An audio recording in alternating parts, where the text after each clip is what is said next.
Welcome. Good morning, good afternoon, maybe even good evening by the time you're going to be listening to this. Welcome to the Growth Talk with Glenn, where we dive deep into essentials of sales and management to help you excel in your business endeavors. Today, I am thrilled to have a very special guest, one of my fellow partners, 10X Business Coach, Jimi Bingham, also known as boomerbing. With over 4 decades of experience in sales and management, Jimi has mastered the art of motivating teams and also boosting profitability while ensuring employee satisfaction. Jimi, welcome to the show. Thanks, Glenn. Thanks for having me on. Thank you for your time and all the knowledge and expertise that you're going to be sharing here today. Jimi, if you don't mind, go ahead and introduce yourself. Who are you? What is that you do? Who do you help? And how do you help? Well, maybe it's best for me to basically just tell you a little bit about myself and how I got into my recent situation. But in 2019, I got a call from my mom's physician saying that she had started on advanced stages of dementia, and he was concerned that she could no longer take care of herself. Mm-hmm. So I went ahead and moved in with her, and for the next 3 years before she died, I took care of her, and in doing so, I basically ran through my savings, and so I was okay, but I just didn't have any savings. And then last year, in August of last year, got notice that the company that I had worked for 40 years was not going to be relicensed, and they had to shut down. And so I found myself at 66 years old, unemployed, with no savings, and in a situation where I was going to have to live almost completely on Social Security income. So I was lost. I really didn't know what I was going to do, and after a lot of self-reflection, I decided that I was going to become a motivational speaker and business coach. Mm-hmm. And I did so. And I started my parent company, which is boomerbing.com. And at Boomerbing, we focus on businesses that are owned by the boomer generation, so people born from 1948 to 1964. And now they're at the stage in their careers, they're my age, right, in their 60s, and they're at the stage in their career where they need to make some decisions. What am I going to do about the business that I own? Or I'm getting to retirement age, and I know I'm not going to want to work for the company that I'm with for any extended period of time. So is there something else I can do? So I reach out to baby boomers and help them go through that transition and help them make decisions about how to run their business, and prepare it for sale. Mm-hmm. I teach businesses how to increase their revenue prior to sale by focusing on sales and marketing and those types of techniques. And through that, I realized that in my 50 plus years of experience in the business world, that no business is worth its salt without good employees, right? Mm-hmm. And so I created Great Employees Matter. And my focus initially was to go and communicate, get on other people's stages and talk to employees about how to motivate them and how to look at themselves differently within the confines of the business. What can be done to have a greater affinity for the business, and how to be a great employee. Mm-hmm. And the core tenet there is most employees are average. The vast majority of employees are average. So it doesn't take a whole lot to become great, to go from average to great. And so I started to put together a program for that. And as I was doing that, I also realized that I can set everything up for the employee to excel, but in order for them to really be great, it involves a lot of participation and planning on the part of the business to make an environment that causes an employee to want to do well. So that's how Great Employees all came together. I love that, Jimi. Jimi, can you share with us, excuse me, can you share with us the moment that you realized that focusing on the well-being of the staff could actually lead to increase the profits? As I was putting together the courses that I was going to present to the staff or just to employees in general, I had that moment of enlightenment as I was putting together the course and said, none of this will work if the business isn't committed to their employees. Here I am teaching employees how to be committed to themselves first and then therefore to the business. But it doesn't work unless the business is willing to be committed to the employees. And businesses need to be taught the basics or reminded the basics if they know them. But they need to be taught the basics of how to hire an employee. And when you hire an employee, what do you communicate to the employee regarding the business's goals and the business's culture and how the business treats its customers and what the expectations are of the employee? Because if the business doesn't do that on the front end, the employee is going to flounder or they're going to become complacent because there's no affinity. There's no connection between the employee and the business. So that's when I realized that I really need to put together something for the businesses as well. So that was probably September of last year. I love that. So when you're putting all this together, how do you tailor your message to resonate with both, with the baby boomers and also the younger staff members? For the employees themselves, the first thing we do is get an assessment from the business, and they do a self-assessment.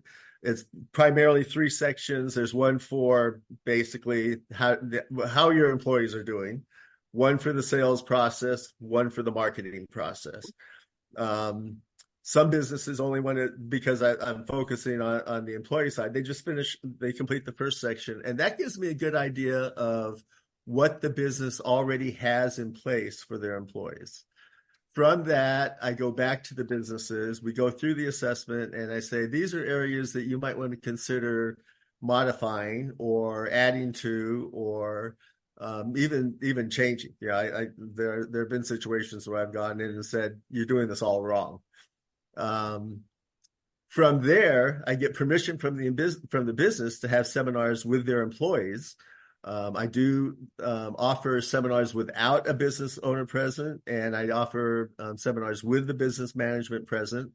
And depending on which of those are, the one without the business manager that's just about the employee, it's all self-motivation, self-awareness, understanding that it doesn't take that much more to become a great employee than to be a complacent employee, to understand that businesses have that responsibility and businesses need to create commissions for their employees. Commissions don't necessarily need to come in the form of money, but in recognition for the employee's efforts, right? And then I explain to the employee that if you are committed to yourself, then you will be a great employee. And you're doing this for yourself. You're not doing it for the employer. Because if you do it for yourself, you're going to do all those things that are going to make you stand out in the eyes of the employer and in the eyes of your colleagues, right? Your fellow employees. And so you become that bright beam of light that everybody else strives to become. They say, oh my gosh, Jimmy's doing really well. He just got a promotion. What is he doing that makes him, so marketable? And you show by example, just by being a good employee, by going that extra mile, by when you're done with your daily workload and it's 4:30 and you have an extra half an hour, the average employee will sit and wait for the half an hour to pass by. The great employee will go to management and say, hey, I'm done with my work for the day. Is there anything I can do to help on something else, right? So it's really common sense types of things that people just don't realize. And then I keep the employees motivated by sending them, they can subscribe to a quips and quotes where I send them a business or a personal motivation related quote with some commentary about how the quotes can affect their lives and why they want to keep that in the back of their mind. And then also going to be doing podcasts so that employees from different businesses can all come into the podcast and listen to the same type of motivational stuff. I love that. So Jimmy, would it be fair to say that from average you can become great, and then from great you can become a leader within as an employee? Because you say from average you become great. Others are gonna be asking, "Hey Jimmy, what is that you're doing? How come you being so successful? How come you getting promotions? How come you making so much money?" At that point, you become a leader. That's right. I love And you become a leader, so you're an asset to the employer because you're a leader and you're elevating all of their employees.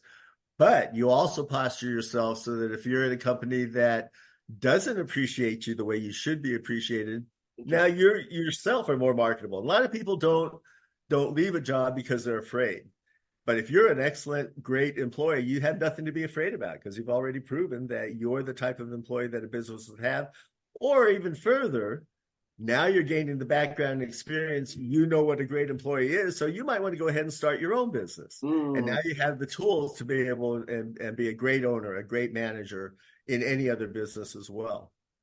I love that. Jimmy, with your experience, 40 years plus in the business, what is one of the most common mistakes that you see baby boomer business owners making with their employees? Um, Mistake number one is lack of appropriate directive communication. Wow. Mistake number two is underappreciation through lack of recognition. Mistake number three is forgetting to follow through with all the things that you as a business owner need to do in order to create and maintain the environment for an employee to succeed. Hmm. Do you mind expanding on that? Like and each of one of those, because like there's a lot of gold behind those three mistakes. Yes, in the case of communication, as I touched on a little bit earlier, one of the things that employers commonly don't do well is provide front-end information. So at the time of hiring, right, at the point that the employee becomes an employee, making sure that they have an affinity with the company because they understand what the company is all about. And it doesn't matter if you own a restaurant in the neighborhood or if you're Amazon, right? Everybody has the same need to communicate effectively with their employees so they understand that this is a place that they want to work. And these are the reasons that they want to do well, and that their position, no matter what it is, you can be a mail clerk or you can be the vice president of HR, right?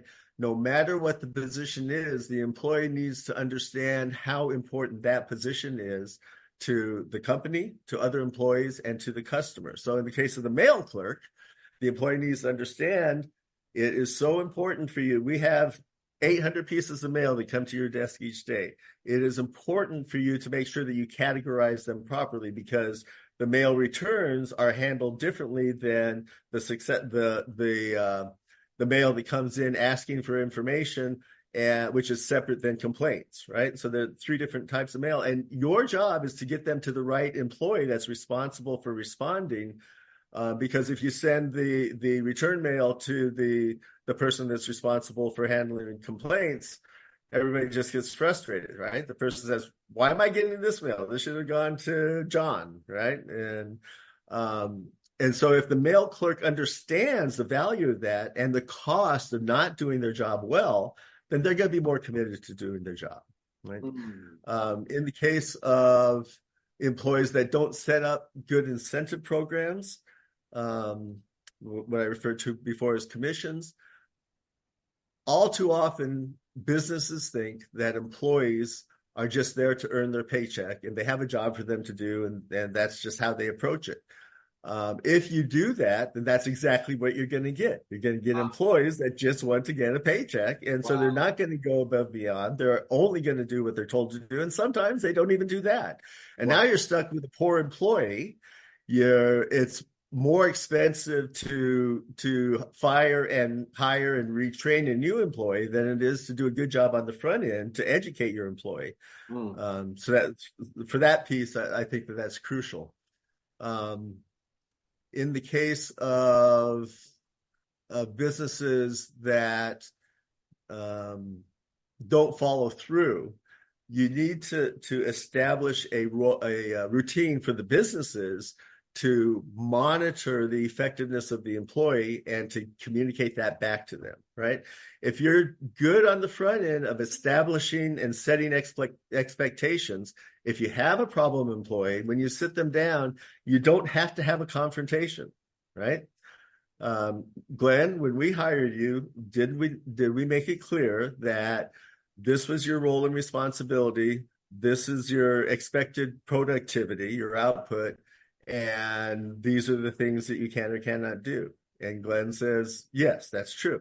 And well, now, in monitoring your performance for the last month, you used to process, let's use a mail clerk. You used to process 800 letters a day. You're down to 620 letters a day, but we still have 800 letters a day to go through. So that additional 180 letters is falling through the cracks, right? We've given you opportunities to correct that.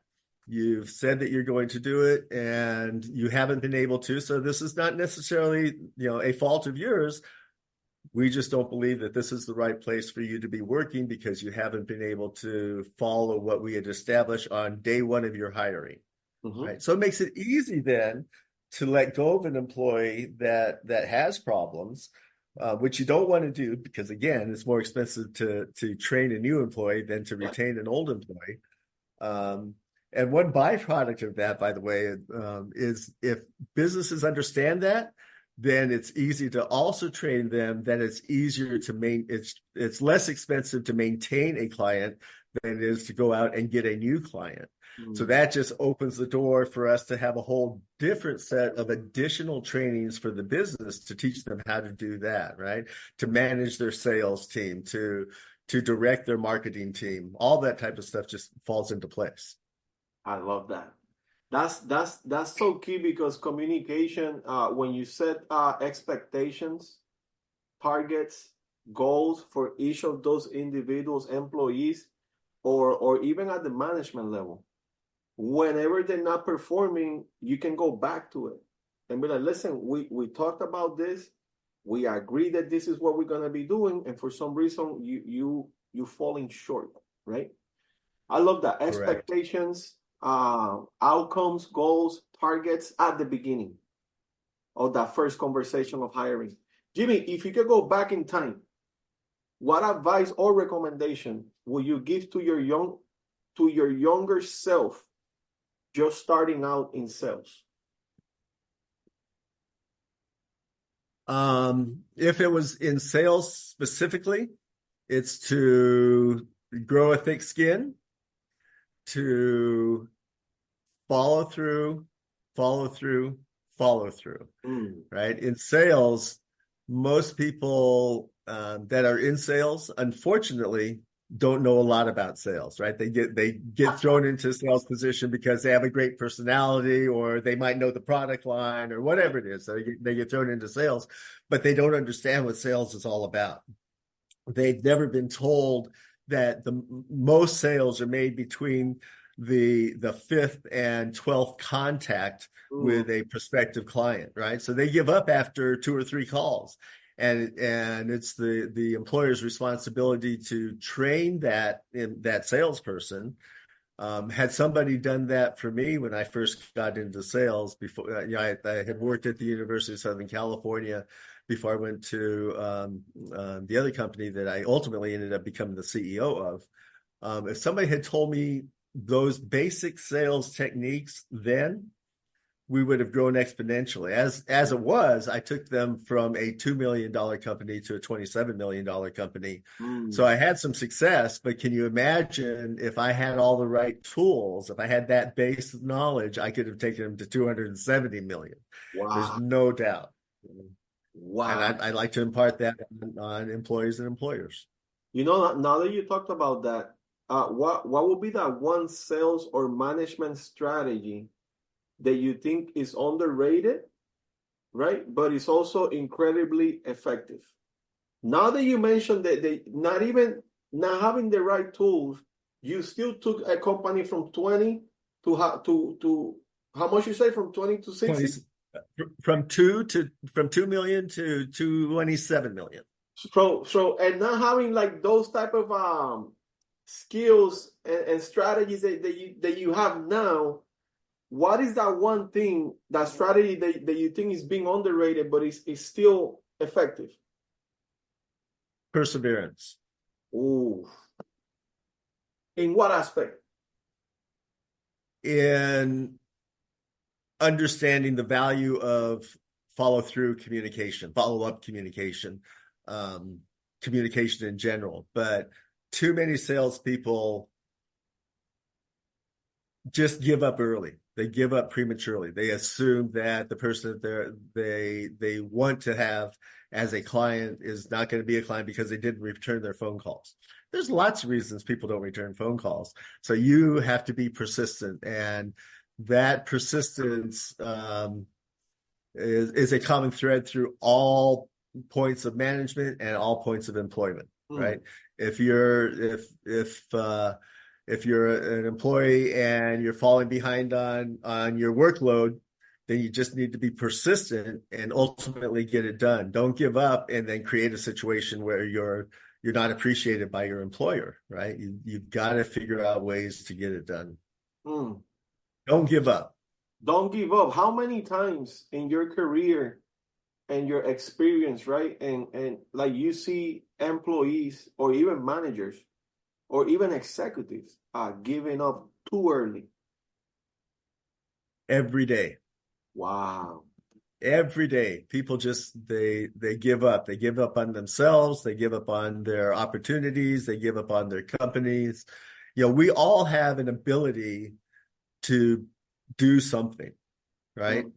We just need to decide what it is that we can do and want to do, and then do it. And sometimes it takes a lot of work. If you're going to be successful, you have to be willing to work. And my fear is that in today's society, the younger generation, because as a society, we've kind of spoon-fed them for the last couple of decades, I think the younger generation has more of an expectation of their job than they do of a willingness to earn the respect within their job. And if we can change that expectation and show them the value of you going out and doing something for yourself. Again, I'm teaching them to do this for themselves. If I can teach them that, then they become more valuable to themselves. And you can't do that without persistence. Wow. By the way, persistence, you mentioned that a few times because it's important. Persistence is the most common single trait in the most successful. Persistence. I agree. Jimmy, let's think about this. Imagine a world where every business follows your training principles, right? Let's imagine that everybody says, you know what, I'm in it, I'm going to follow it. What do you think the world will look like in terms of workplace culture and also profitability? If everybody's just following the training principles, what would that look like? It would be a beautiful world, a beautiful business world. And, let's be honest, you're not going to change everybody, but you only have to change a few to affect the multitudes, right? But in that world that you described, the businesses would produce much more revenue because they would have more engaged employees. The employees would be much more appreciative of their role and therefore desire within themselves to continue to do a good job or to do a better job. If you had that type of environment, it would be very easy for the business to grow and hire more good, great employees, right? Because they already have a core set of employees that have created and set an example for other employees to follow. And when a new employee comes in, and if one of the first things you do is take them through the entire office, as long as that's feasible, and introduce them to colleagues and have each one, say something either about the company or about their role, and the employee then knows, or the prospective employee knows, that they're coming into an environment where everybody is appreciated, where everybody understands what they do, where everybody understands how what they do affects other people, you can't help but grow. I love that, Jimmy. Jimmy, we're getting to the wrap up aspect of the podcast. I really want to say thank you for your time, your knowledge, your expertise that you have shared with us. I'm pretty sure you have heard this question before, but I'm going to ask it again. What All does right. the term 10x means to you, Jimmy? For me, it's a mindset that lifts any cap on what you can do.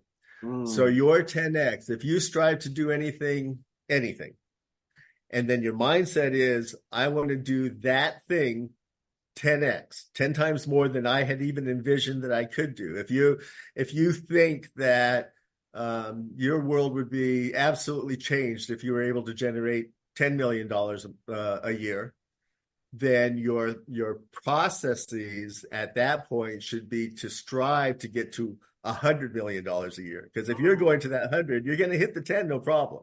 Right. Yeah. So don't sell yourself short by having goals that are less than what you have the ability to attain. Your goal should always be greater than what you can actually attain, because you don't know if you can attain them until you go after them. Oof, I love that. Jimmy, how can people find you? Let's say I'm a business owner or I'm an employee and I want to become great. How can they find you? How can they get in communication with you? If you're a business owner that is interested in more of the general business stuff, I would invite you to go to boomerbing.com. That's boomerbing.com. That's more the business orientation. If you're an employee and are looking for things that will motivate you by me explaining all this stuff to you, go to greatemployeesmatter.com. And each of those cases, then there'll be opportunities for you to let us know that you're interested. Our team will reach back out to them and schedule an appointment to have basically a preliminary discussion.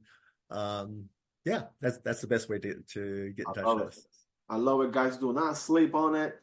If you are looking for an opportunity to grow personally, professionally, and financially, do not hesitate to contact Jimmy. Jimmy, as you know, we all about over-delivering, educating people, and I just want to keep providing more value to the audience.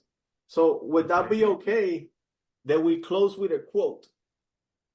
Absolutely. From page 8 to page 9 to 85. You pick a number. 67. Let's see what we got.